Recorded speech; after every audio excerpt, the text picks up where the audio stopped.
Excellent. Great piece of advice. So follow up to that. Now, this is a question a little bit off the field. All right. Off the field, off the pitch.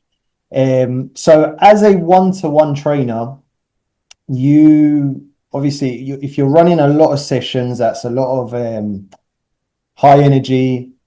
So what's a couple of things you can do away from the pitch that can keep you in shape, not just physically, mentally? What are things that you would recommend coaches to do?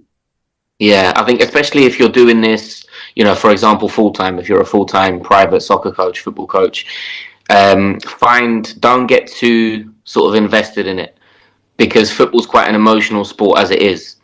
But at the end of the day, it is just your job in that sense. So don't get too emotionally invested into everything, because there's always going to be stresses. You're always going to have, two or three parents that are going to moan about something.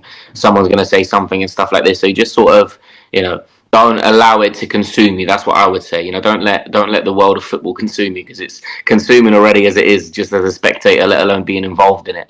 Yeah. And find things that you enjoy. Everyone's different. Some people love spending time with their friends and family. Others like just being alone, watching a movie or something, or just going somewhere nice.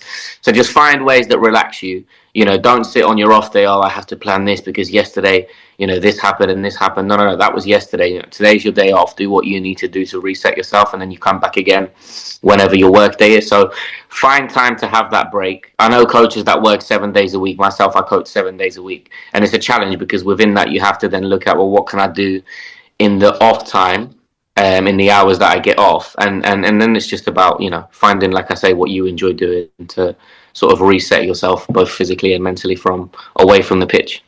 Excellent. All right. Perfect, Phil. Any last words before we head out? No, I think definitely, for the one-to-one coaches that are watching this, or the private group trainers in general that are watching this, keep doing what you're doing. You're promoting a massive part in kids' lives by giving them, that sort of additional training. Keep watching Leo's channel. I'm sure there's going to be lots of good content coming out. I'll jump on for some as well. And yeah, definitely, any questions, always ask us, and we'll try and answer as many as we can.